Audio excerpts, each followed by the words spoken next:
오늘 말씀은 요한계시록 제8강 말씀입니다. 요한계시록 7장 1절에서 17절 제목은 목자 되신 어린 양. 요절 말씀은 1장 17절 말씀입니다.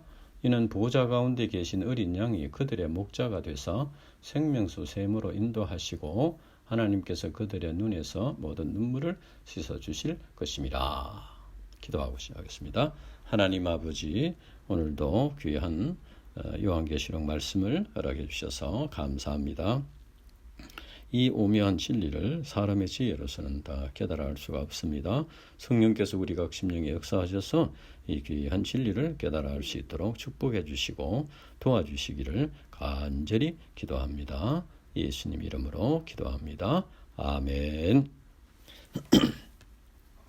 오늘 이 말씀은 여섯째 인재앙 후에 일곱째 인재앙에 관한 묵시에 앞서서 하나의 삽입 묵시를 기록한 내용입니다. 이러한 본문 말씀은 6장 17절에서 제기된 질문, 즉 그들의 진노의 큰 날이 이르렀으니 누가 능히 세리요에 대한 답변이라고 할 수 있습니다. 본문 말씀은 하나님의 택하심을 받고 믿음으로 구원받은 자들이 누리는 특권이 무엇인가를 가르쳐 줍니다. 1절에 보면은 2일 후에라고 했습니다. 2일 후에 사도 요한에게 사도인이 무엇을 보았나. 1절에 보면은 2일 후에 내가 내 천사가 땅에 내 모퉁이에 선 것을 보니 땅의 사방의 바람을 붙잡아 바람으로 하여금 땅이나 바다에나 각종 나무에 불지 못하게 하더라. 여기서 2일 후에라는 것은 6장에 나오는 어린 양의 진노로 인해서 재앙의 환상을 본 후에 새로운 환상을 보았다는 말입니다. 그리고 땅의 네 모퉁이는 이 세상 동서남북 전체를 의미하고 땅과 바다와 각종 나무는 세상 만물을 가리킵니다. 그래서 내 천사가 땅에 네 모퉁이에 섰다는 것은 이 땅의 모든 지역을 관할하도록 명령을 받은 자들이다 하는 것을 나타내 줍니다. 그리고 여기서 바람은 이 세상에 내리는 어린 양의 진노로 인한 재앙을 말합니다. 이는 곧 예수 그리스도께서 예언하신 대로 말세에 나타난 여러 가지 징조, 즉 지진, 질병, 전쟁, 기근 등을 말합니다. 그리고 바람을 붙잡아 불지 못하게 했다는 것은 어린 양의 진노로 인한 재앙이 준비되었으나 그것을 유보시켰다는 의미입니다. 그러면 어린 양의 진노로 인한 재앙을 유보시킨 그 이유가 무엇인가? 2절 3절 말씀. 또 봄에 다른 천사가 살아계신 하나님의 인을 가지고 해 돋는 데서부터 올라와서 땅과 바다를 해롭게 할 권세를 받은 네 천사를 향하여 큰 소리로 외쳐 이르되 우리가 우리 하나님의 종들의 이마에 인치기까지 땅이나 바다나 나무들을 해하지 말라 하더라. 사도 요한이 보니 네 천사가 땅에 네 모퉁이에 서서 사방의 바람을 붙잡아 불지 못하게 한 후에 또 다른 한 천사가 나타났습니다. 그 천사는 살아계신 하나님의 인을 가지고 있었습니다. 그가 앞서 나타난 네 천사를 향하여 큰 소리로 우리가 우리 하나님의 종들의 이마에 인치기까지 땅에서 바다나 나무들을 해하지 말라고 말했습니다. 여기서 이마에 인친다는 것은 노예나 가축의 소유권을 표시하기 위해 이렇게 피부에 화인을 찍는 이런 풍습에서 나온 말입니다. 그래서 이것은 하나님의 소유권과 보증을 의미합니다. 그래서 그가 하나님의 종들의 이마에 인을 친다는 것은 택함받은 자들을 구원하여 하나님의 자녀요 소유인 것을 확정한다는 의미입니다. 그래서 하나님께서 한 천사를 통하여 어린 양의 진노로 인한 재앙을 유보시킨 것은 하나님께서 택한 자들을 구원하기 위함입니다. 그리고 해 돋는 데라는 말은 이것은 동쪽을 의미합니다. 성경에서 동쪽은 하나님의 보호자가 있는 곳을 의미하므로 천사가 해 돋는 데서부터 왔다는 것은 하나님으로 말미암아 오는 그 구원을 베풀기 위해서 왔다는 것입니다. 그리고 살아계신 하나님이란 영원히 살아계시면서 만유를 창조하시고 역사를 주관하고 심판하고 구원하시는 분이라는 의미입니다.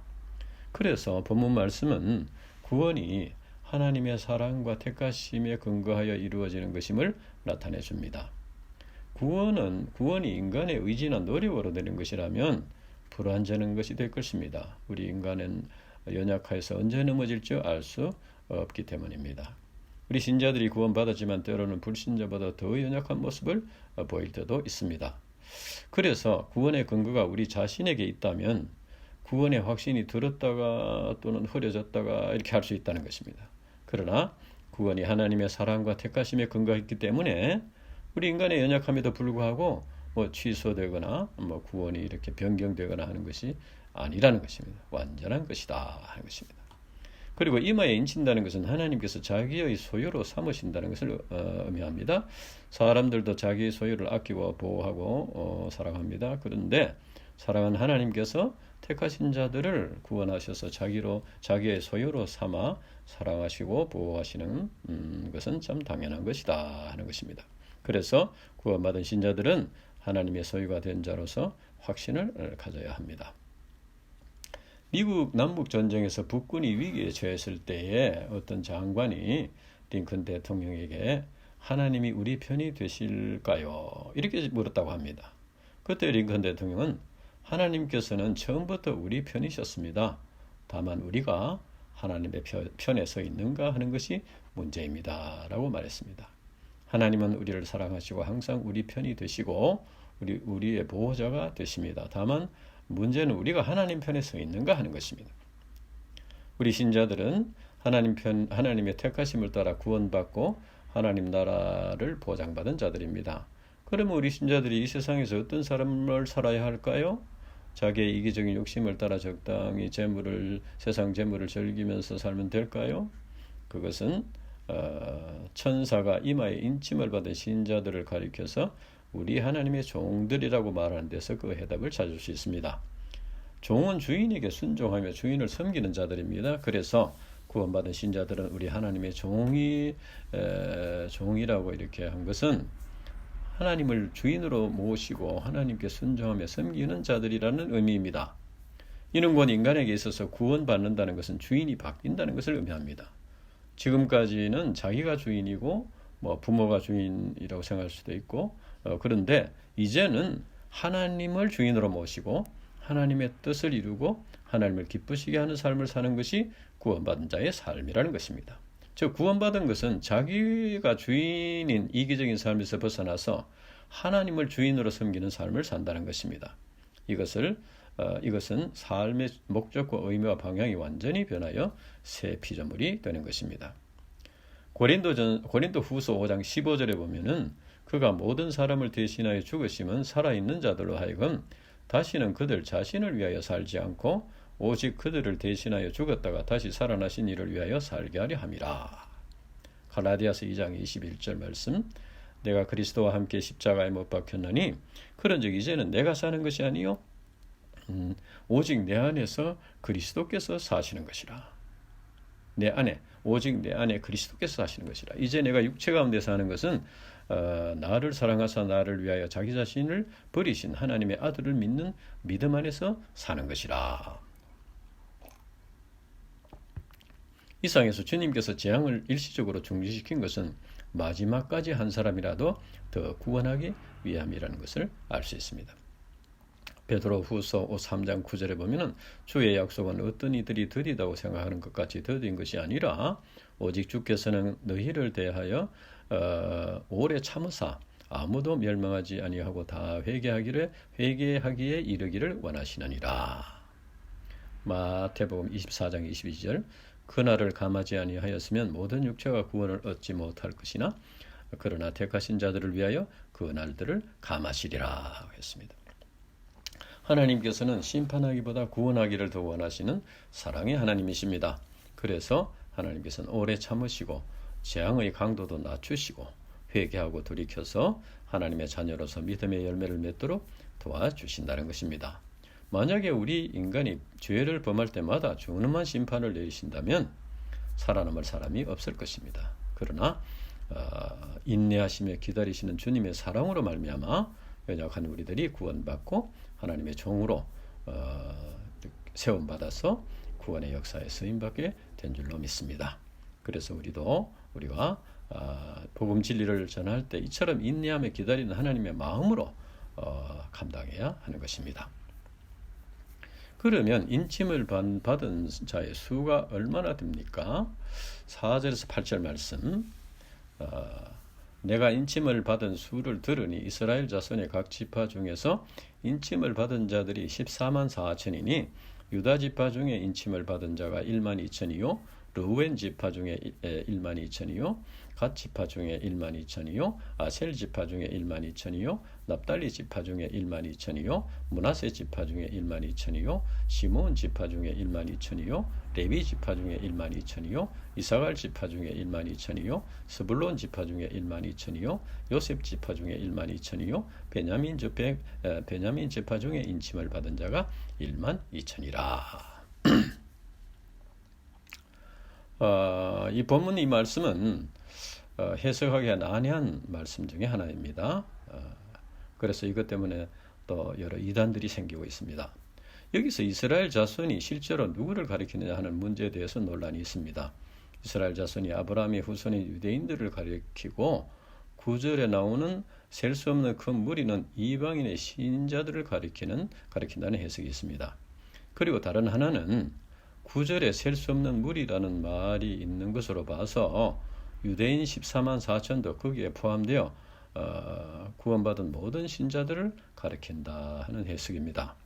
다만 어떻게 해석하든지 14만 4천이라는 숫자는 실제 숫자라기보다는 많은 사람을 나타내는 상징적인 숫자라는데 대부분의 해석이 일치하는 것 같습니다. 민수기 1장에 보면은 하나님께서 20세 이상으로 전쟁에 나갈 만한 사람을 지파별로 계수하라고 명하셨습니다. 그래서 지파별로 계수한 결과 이제 60만 3,550명이었습니다. 그 당시 남자 20세 이상만으로도 이 정도인데 아브라함의 후손으로서 그동안 태어난 사람들은 그보다 훨씬 많을 것입니다. 그리고 이스라엘의 12지파는 큰 지파도 있고 작은 지파도 있습니다. 그리고 사도 요한이 환상을 보고 요한계시록 기록할 때는 이스라엘 백성들이 지파별로 분명한 구별이 있었던 남유다나 북이스라엘이 망한 지 벌써 수백 년이 지난 때였습니다. 그런데 유대인들이 지파별로 똑같은 숫자가 구원받는다는 것도 실제로 구원받는 숫자로 보기는 어렵다는 것입니다. 우리 인간을 구원하기를 원하시는 하나님의 성품과 구원의 역사를 이끌어 오시는 과정을 볼 때 이것이 실제적인 숫자라기보다는 상징적인 표현이라는 것입니다. 아마도 사도 요한이 오늘날 살았다면 현대어로 표현했을 수도 있습니다. 황인종 가운데 1만 2천이요, 백인종 가운데 1만 2천이요, 흑인종 가운데 1만 2천이요, 부한 자들 가운데 1만 2천이요, 가난한 자들 가운데 1만 2천이요, 근로자들 가운데 1만 2천이요, 기업주들 가운데 1만 2천이요, 이렇게 표현할 수도 있다는 것입니다. 하나님, 즉 성부와 성자와 성령, 하나님을 상징하는 3과 그 다음에 세상, 동서남북을 상징하는 4를 곱하면 12가 됩니다. 여기에 세속적인 만수인 10의 세주급인 1000을 곱하면 12,000이 됩니다. 그리고 구약의 12지파를 나타낼 때 12와 신약의 12제자를 상징하는 12를 곱하면 144가 됩니다. 여기서 만수인 1000을 곱하면 14만 4천이라는 숫자가 됩니다. 여기서 14만 4천은 하늘과 땅에 공통되는 큰 숫자요, 만수로서 하나님께서 구원하실 자가 많다 하는 것을 나타내 준다. 우리는 그렇게 이해를 하면 될 것입니다. 그리고 주님께서는 이스라엘 자손들을 지파별로 1만 2천 명씩 꼭 같은 숫자를 언급하신 것은 하나님의 구원하시는 그 은혜와 돌보시는 사랑이 누구에게나 동일하다, 이런 것을 나타내 줍니다. 즉 하나님의 사랑과 은혜가 신분이나 계층이나 인종이나 지역이나 관계없이 누구에게나 공평하게 나타나고 공평하게 베풀어 주신다 하는 것입니다. 그래서 우리는 환경이나 인간 조건을 기준으로 해서 하나님의 사랑을 평가해서는 안 될 것입니다. 이것은 사탄 마귀의 속임수입니다. 우리는 누구나 공평하게 선언하시는 하나님의 사랑을 영접하고 감사한 마음으로 신앙생활을 감당해야 할 것입니다. 지금 내게 베풀으신 하나님의 사랑이 가장 합당하고 최선의 사랑이다. 그것을 믿고 하나님께서 우리의 삶을 가장 축복하신 삶으로 인도해 주신다. 그것을 믿고 살아야 한다는 것입니다. 그 후에 사도 요한이 또 무엇을 보았는가? 9절에서 10절 말씀. 이후에 내가 보니 각 나라와 족속과 백성과 방언에서 아무도 셀 수 없는 큰 무리가 나와 흰 옷을 입고 손에 종려나무 종려 가지를 들고 보좌 앞과 어린 양 앞에 서서 큰 소리와 외쳐 이르는 구원하심이 보좌에 앉으신 우리 하나님과 어린 양에게 있도다. 큰 소리가 외쳐 이르되 큰 소리로 외쳐 이르되. 그 후에 사도 요한이 또 다른 환상을 보았는데 세상 모든 사람들 중에 아무도 능히 셀 수 없는 큰 무리가 하나님의 보좌와 어린 양 앞에 서 있는 것을 보았습니다. 여기서 흰 옷을 입었다는 것은 예수 그리스도의 피로써 죄 씻음을 받고 구원받은 것을 의미합니다. 그리고 그들이 승리를 상징하는 종려나무 가지를 들고 있다는 것은 죄와 사망 권세를 이기고 하나님 나라에 들어가게 되었다는 것입니다. 이는 곧 구원받은 신자들이 삼위일체 하나님 앞에 섰다는 것입니다. 그리고 그들이 큰 소리로 외쳤다는 것은 찬양을 했다는 것입니다. 그들의 찬양의 내용은 구원하심이 보좌에 앉으신 우리 하나님과 어린 양에게 있도다 라는 것입니다. 이는 곧 구원이 삼위일체 하나님께로부터 나오는 것이다 하는 것을 말합니다. 즉 구원의 역사는 하나님께서 계획하시고 또 선지자들을 통해서 계시하시고 예수 그리스도께서 순종하여 실행하였으며 성령께서 이끌어 주셔서 믿고 구원받게 하시고 하나님 나라에까지 인도하신다 하는 것입니다. 그리고 셀 수 없는 허다한 무리들이 복음 진리를 믿음으로써 구원받는다는 것은 그만큼 많은 정의들이 있다는 것입니다. 이것은 그 당시 박해로 인해서 이방 땅에 소아시아에 흩어진 신자들에게 큰 위로와 힘이 되는 말씀입니다. 히브리서 12장 1절. 이러므로 우리에게 구름같이 둘러싼 허다한 정인들이 있으니 모든 무거운 것과 얽매이기 쉬운 죄를 벗어버리고 인내로서 우리 앞에 당한 경주를 하며 즉 이 말씀은 지금은 그들이 사단 마귀가 지배하는 세상에서 고난을 당하고 있지만 천상에 셀 수 없는 많은 무리들이 하나님 앞에서 찬양하는 모습을 보면서 소망을 갖게 되었다는 것입니다.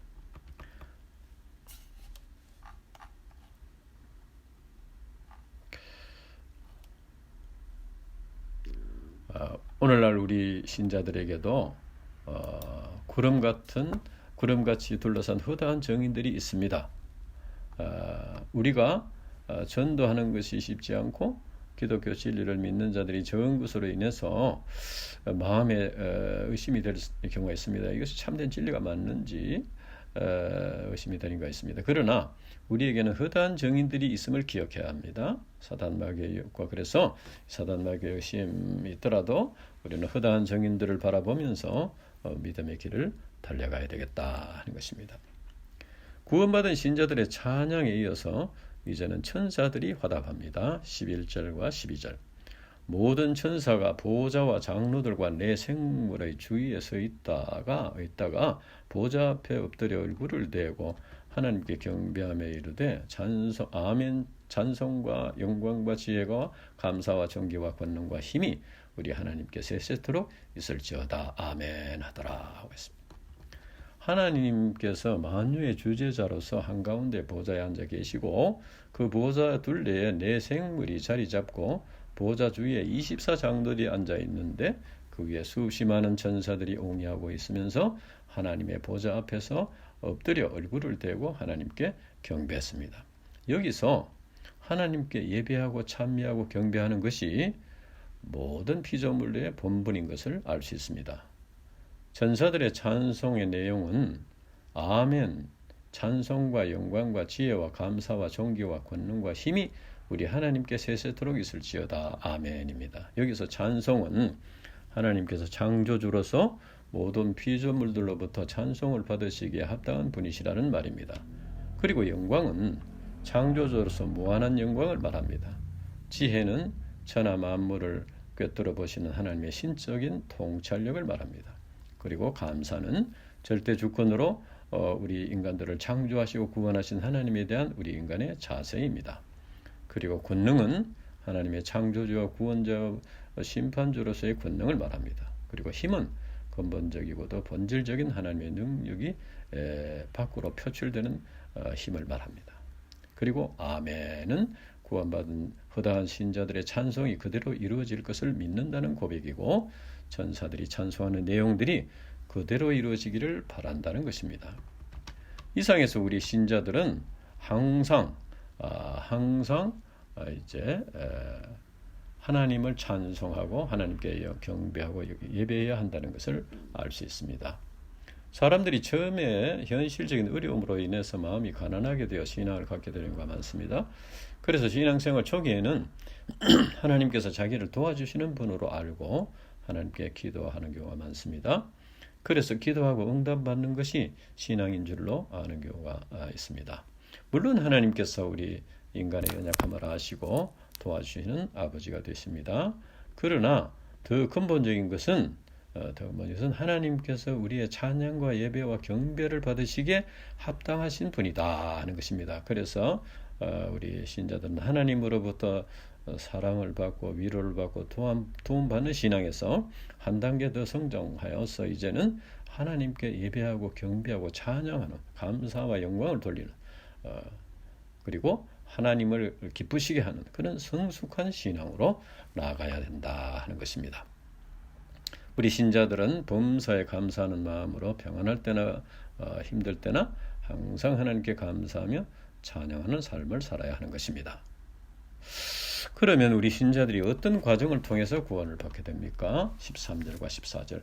장로 중 하나가 대답하여 나에게 이르되 이 흰 옷을 입은 자들이 누구며 또 어디서 왔느냐? 내가 말하기를 내 주여 당신이 아시나이다 하니 그가 나에게 이르되 이는 큰 환난에서 나온 자들인데 어린 양의 피에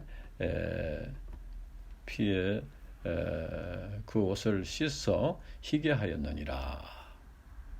그때 장로 중에 한 사람이 요한에게 흰 옷을 입은 자들이 누구며 어디서 왔느냐고 물었습니다. 여기서 흰 옷을 입은 자들은 예수 그리스도를 믿음으로 죄 씻음을 받고 구원받은 자들을 가리킵니다. 장로가 이렇게 묻는 것은 몰라서 묻는다기보다는 사도 요한에게 가르쳐 주기 위함입니다. 그때 그 장로가 흰 입은 자들에 대해서 두 가지를 말했습니다.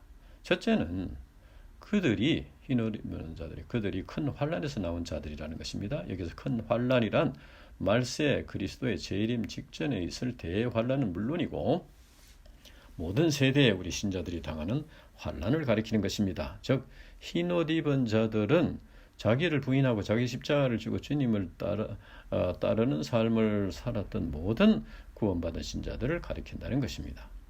이것은 우리 신자들이 하나님의 인침을 받고 하나님 나라에 들어가는 것이 보장되지만 고난이 면제되는 것은 아니라는 것입니다. 우리 인간은 너무 오랫동안 죄의 지배를 받고 살아왔기 때문에 고난과 환난을 통해서 훈련을 받고 이제 하나님 나라 백성답게 변화가 되어야 됩니다. 이것을 성화라고 합니다. 그래서 하나님께서는 우리 신자들을 고난과 환난을 이렇게 통과하게 하시는 것입니다. 요한복음 15장 19절 너희가 세상에 속하였으면 세상이 자기의 것을 사랑할 것이나 너희는 세상에 속한 자가 아니요 도리어 내가 너희를 세상에서 택하였기 때문에 세상이 너희를 미워하느니라. 너희 믿음의 확실함을 불로 연단하여도 없어질 금보다 더 귀하여 예수 그리스도께서 나타나실 때에 칭찬과 영광과 존귀를 얻게 할 것이라 했습니다.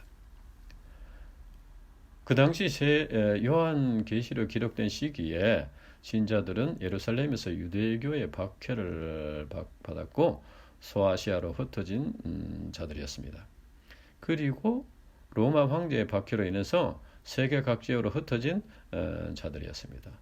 이들은 극심한 박해를 받고 있었으나 천상교회에 셀 수 없는 큰 무리가 흰옷을 입고 하나님을 찬양하며 예배하는 모습을 보고 큰 위로와 힘을 얻었을 것입니다. 그래서 계속해서 사단 마귀와 싸우며 믿음을 지킬 수 있었다. 오늘날 우리들에게도 사탄 마귀가 끊임없이 회방하는 역사가 일어나고 있습니다. 그로 인해서 많은 고통을 당하는 경우가 있습니다. 그러나 우리는 믿음으로 승리한 그런 허다한 정인들이 있는 것을 바라보면서 사탄 마귀와 싸우며 믿음의 길을 달려가야 하는 것입니다. 우리의 싸움은 사람과의 그 혈과 육의 싸움이 아니고 사단 마귀와 영적인 싸움입니다. 사단 마귀와 아무리 강교하게 시험하더라도 하나님 아버지께서 우리 편이 되시기 때문에 우리에게는 승리가 보장되어 있다 하는 것입니다. 여기서 흰 옷 입은 자들의 지금 첫째는 큰 환란에서 나오는 자들이다 하는 것, 둘째는 어린 양의 피로서 씻음을 받은 자들이다 하는 것입니다. 우리 인간은 아담의 후손으로 원죄를 가지고 태어납니다. 그리고 죄와 사망 권세 아래 살고 있습니다. 그래서 실존주의 철학자들도 인간의 한계 중에 하나가 원치 않게 죄를 범하고 죄의식에 시달리는 것이라고 말하고 있습니다. 우리 인간의 죄는 인간에게 범하는 윤리적인 죄가 있고 하나님께 범하는 영적인 죄가 있습니다. 그리고 인간에게 범하는 죄라도 궁극적으로는 하나님의 법을 어김으로써 하나님께 범하는 것입니다. 그래서 사람들끼리 서로 양해하고 이해하고 털어버린다고 해서 없어지는 것이 아니라는 것입니다. 죄는 인간이 스스로 노력해서 씻음받을 수 있는 것이 아닙니다. 그래서 하나님께서 인간들을 지극히 사랑하셔서 죄 씻음을 받는 길을 열어주셨습니다. 그것이 바로 죄를 회개하고 어린 양 예수 그리스도의 피의 공로를 믿는 것입니다. 어떤 흉악한 죄인도 어린 양 예수 그리스도의 피의 공로를 믿으면 죄 사함을 받고 깨끗함을 얻을 수 있습니다. 이처럼 하나님께서는 독생자 예수 그리스도를 희생제물로 내어주셔서 우리를 씻어주신 것이 하나님의 크신 사랑이라는 것입니다. 이사야서 43장 11절에는 나 곧 나는 여호와라, 나 외에 구원자가 없느니라. 그리고 요한복음 14장 6절에는 예수께서 가라사대 내가 곧 길이요 진리요 생명이니 나로 말미암지 않고는 아버지께로 올 자가 없느니라. 사도행전 4장 12절 다른 이로서는 구원을 얻을 수 없느니 천하 인간의 구원을 얻을 만한 다른 이름을 우리에게 주신 일이 없음이라 하였더라고 했습니다. 그러면 구원받은 신자들이 하나님 나라에서 누리는 행복이 어떤 것인가? 15절에 17절 말씀. 그러므로 그들이 하나님의 보좌 앞에 있고 또 그의 성전에서 밤낮 하나님을 섬기매 보좌에 앉으시니가 그들 위에 장막을 치시니라. 그들이 다시는 줄이지도 아니하며 목마르지도 아니하며 해나 아무런 뜨거운 가운데서 상하지도 아니하리니 이는 보좌 가운데 계신 어린 양이 그들의 목자가 되사 생명수 샘으로 인도하시고 하나님께서 그들의 눈에서 모든 눈물을 씻어 주실 것임이라. 여기서 하나님의 보좌 앞에 있고 또 그의 성전에서 밤낮 하나님을 섬긴다는 것은 하나님께 예배하며 찬양하며 영광을 돌리는 것을 말합니다. 그리고 보좌에 앉으시니가 그들 위에 장막을 치신다는 것은 하나님께서 그들과 함께 하신다는 말입니다.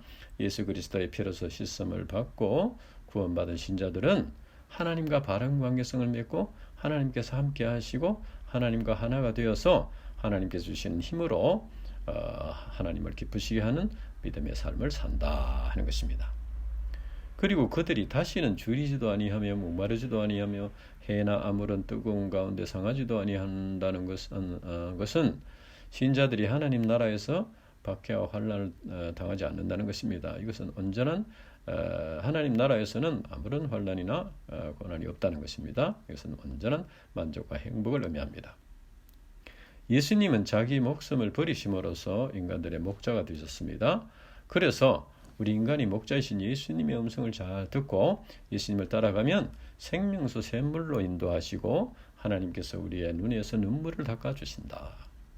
다윗은 여호와여 나의 목자시니 내게 부족함이 없으리라고 고백했습니다. 이사야는 그는 목자같이 양무리를 먹이시며 어린 양을 그 팔로 모아 품어 안으시며 젖먹이는 암컷을 온순히 인도하시리로다 하고 했습니다. 물론 목자이신 예수님을 따라가는 길에는 사망의 엄청난 골짜기도 있고 원수들이 지켜보는 위험한 길도 있습니다. 그러나 목자이신 예수님께서 지켜주시고 영원한 안식이 있는 하나님 나라로 인도해 주신다는 것입니다. 오늘날 우리 신자들이 구원받는 것도 목자이신 예수님이 십자가에서 고난당하시고 죽으심으로써 생명의 샘으로 인도해 주셨기 때문이고, 또 지금까지 신앙생활하며 믿음을 지켜온 것도 목자이신 주님께서 보호해 주셨기 때문입니다. 그리고 목자이신 주님께서 우리들을 하나님의 보좌가 있는 하나님의 나라로 인도해 주실 것을 믿습니다. 그래서 우리 신자들은 목자이신 예수님의 음성을 잘 듣고 예수님을 따라가는 것이 가장 안전하고 복된 삶인 것입니다. 기도하고 마치겠습니다. 하나님 아버지, 죄로 인해서 죽을 수밖에 없는 우리 인간들에게 예수님을 목자로 보내주시고 우리를 위해서 십자가에서 죽으시고 또 우리를 하나님 나라로 인도해 주시는 귀한 참 진리를 가르치셔서 감사합니다. 우리가 양의 목자가 없이는 살 수 없듯이 우리 인간이 목자이신 주님이 아니면은 어디로 가야 할지, 무엇을 먹어야 할지, 어떻게 살아야 할지 알지 못하고 방황하다가 죽을 수밖에 없습니다. 그러나 목자이신 주님, 우리의 목자가 되심을 감사합니다. 우리가 이 목자이신 주님을 뒤따라서 하나님 나라에까지 갈 수 있도록 인도해 주시옵소서. 감사합니다. 예수님 이름으로 기도합니다. 아멘.